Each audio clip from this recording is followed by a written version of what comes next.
වහකට වහක් නැති දැකත් ඇති හරිම ගති අපරාධ කියන්න බෑ දෙන්නට දෙන්න ආදරයෙන් ඉන්න හැටි දැක්කම මේ මට කිති සරදේවා යුවතිපති ජය කොඩි බන්දා සරදේවා යුවතිපති ජය කොඩි බන්දා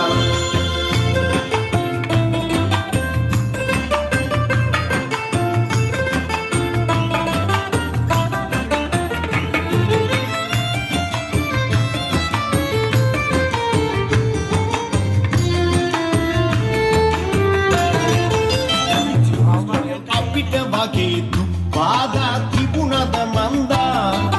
ඒ තිබුණත් ගණන් නොගෙන පෙම් කළ හන්දා සැරසිලි මැද පිළි අරගෙන තෑගිලි බන්දා දෙන්නට හොඳ හින්දා දෙන්න කසාද බැන්දා දෙන්නට හොඳ හින්දා So right, what everybody who are? වහකට වහක් නැති දැකත් ඇති හරිම ගති අපරාධ කියන්න බෑ දෙන්නට දෙන්න ආදරයෙන් ඉන්න හැටි දැක්කම මේ මට දුකිති සැරදේවා යුවති